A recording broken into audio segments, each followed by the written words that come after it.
શું તમે કોઈ એવું બાળક જોયું છે જે 6 મહિનાનું હોય કે પછી વર્ષ દિવસનું હોય અને તેને બધા અઘરા શબ્દો બોલતા આવડતા હોય, ફ્લેશ કાર્ડ ઓળખતા આવડતા હોય? કહેવાય છે ને કે શીખવાની કોઈ ઉંમર નથી હોતી, એ પછી રમતગમત હોય, મ્યુઝિક હોય, ગેમ્સ હોય કે ગમે એ હોય. એવું જ એક બાળક આપણી સાથે જોડાઈ ગયું છે જેને પોતાના નામે 6 વર્લ્ડ રેકોર્ડ બનાવેલા છે. તો ચાલો આપણે તે નાના ભૂલકા સાથે જ સીધી વાત કરીએ. ऐसा कौन सा फ्रूट है जो अंदर से लाल और बाहर से ग्रीन? आपका फेवरेट फ्रूट कौन सा है? वाटरमेलन. वाटरमेलन. वो कैसा होता है? बाहर से ग्रीन, अंदर से रेड. और एप्पल कैसा होता है? बाहर से ग्रीन, अंदर एप्पल थोड़ी ना बाहर से ग्रीन होता है. बाहर से रेड, अंदर से व्हाइट. वो कैसा खाने में कैसा लगता है आपको? वो स्वीट. जैकफ्रूट. अच्छा, એરપ્લેન ફરતા પ્લસ સેમ હોય, એમાં વિન્ડોઝ હોય. એમાં વિન્ડોઝ હોય, એમાં કોણ બેસે? પેસેન્જર્સ. પેસેન્જર. ચલાવતું કોણ હોય એને? પાયલટ. પાયલટ ચલાવે. તું Fruits, waiters, greens. I don't eat pet food. બોલો. पर pet food नहीं खाता. ઓકે, પારસ, ક્ષિતિજના મધર. કહેવાય છે ને કે આપણું દિમાગ, આપણું બધું શરીર આપણા પેટથી જ કનેક્ટેડ છે, રાઈટ? તો ડેફિનેટલી કે ક્ષિતિજને અમે જ્યારે નાનો હતો ત્યારથી, જેમ કે 6 મંથ સુધી કોઈ પણ કિડને વોટર કે એ બધું ન દેતા હોય પેરેન્ટ્સ, તો એ અમે બિલકુલ એનું ધ્યાન રાખ્યું હતું. ઇવન 1 યર સુધી કિડ્સને સોલ્ટ પણ ના દેતા હોય, કેમ કે એના બ્રેઇન ડેવલપમેન્ટ માટે બહુ ઇમ્પોર્ટન્ટ વસ્તુ છે. તો અમે એ પણ બહુ એની ટેક કેર કરી હતી. તો સૌથી મોટી કિડ્સની સૌથી ફેવરિટ વસ્તુ હોય ચોકલેટ, જેનાથી અટ્રેક્ટ પણ થાય અને ટેસ્ટમાં પણ બધાને બહુ ભાવતી હોય.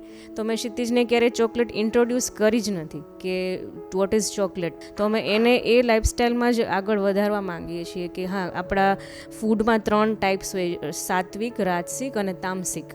તો સાત્વિક ફૂડ એટલે એને અમે સમજાવવાની ટ્રાય કરી કે જે ફૂડ આપણે ફ્રેશલી ખાતા હોય અને જે ફૂડથી આપણને એનર્જેટિક લાગે એ બધા સાત્વિક ફૂડ છે, જેમ કે ફ્રૂટ્સ, વેજીટેબલ્સ. તો એ એના એટલા ફેવરિટ બની ગયા નાનપણથી. બીજું છે, આ એઝ એ પેરન્ટ તમારે પણ એ લાઈફસ્ટાઈલ લેવી પડે.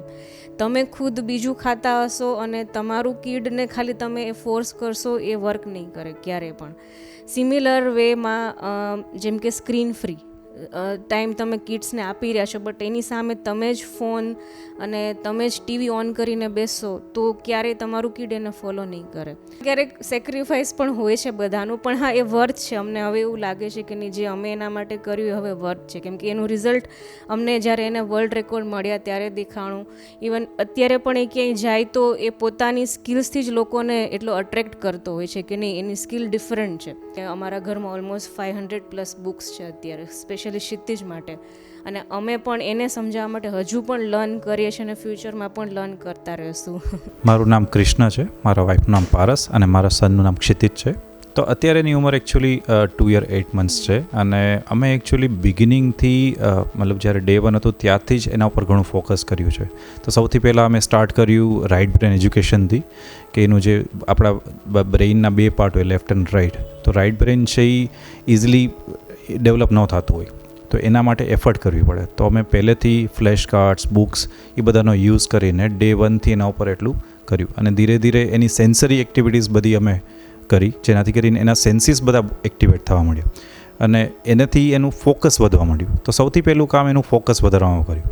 તો એનું ફર્સ્ટ વર્ડ જે બોલ્યો જ્યારે 8 મંથ્સનો હતો ત્યારે ફર્સ્ટ વર્ડ એ બોલ્યો એ ક્લોક હતો, અને એ કોમ્પ્લેક્સ વર્ડ છે બોલવા માટે. એ નેક્સ્ટ બોલ્યો છે ટ્રેક્ટર, જે ઇવન એનાથી પણ વધારે કોમ્પ્લેક્સ છે. તો સેકન્ડ વર્ડ હતો ટ્રેક્ટર હતો બોલ્યા. એવા ડિફરન્ટ એને 6 વર્લ્ડ રેકોર્ડ બનાવ્યા 1 યર 10 મંથ્સની એજનો હતો ત્યારે કરી શકે. અને એ પણ ખબર છે કે ફાઇટર પ્લેન અને એરપ્લેન વચ્ચે શું ડિફરન્સ છે, એ કોણ ચલાવતું હોય, કેવી રીતે ચલાવતું હોય, એનું બેનું ફંક્શન શું છે. ઇવન ઇલેક્ટ્રિક પાવર જે આપણી ઘરની અંદર આવે છે, એવું નહીં કે આપણે સ્વિચ ઓન કરીને પાવર ઓન થઈ ગયો, એવું નહીં. એને એ પણ ખબર છે કે પાવર ક્યાં પ્રોડ્યુસ થાય છે, કયા વેઝ છે પ્રોડ્યુસ થવાના.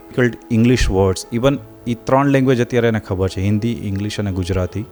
અને 3 લેંગ્વેજમાં બહુ ક્લિયરલી બોલી શકે છે, આખા સ્ટેટમેન્ટ ઇંગ્લિશના બોલે છે. તમે જોયું કે બાળકને આટલી ઉંમરે આટલું બધું આવડે છે, તો તેના પાછળ તેના માતા પિતાનો કેવડો મોટો હિસ્સો હોય છે.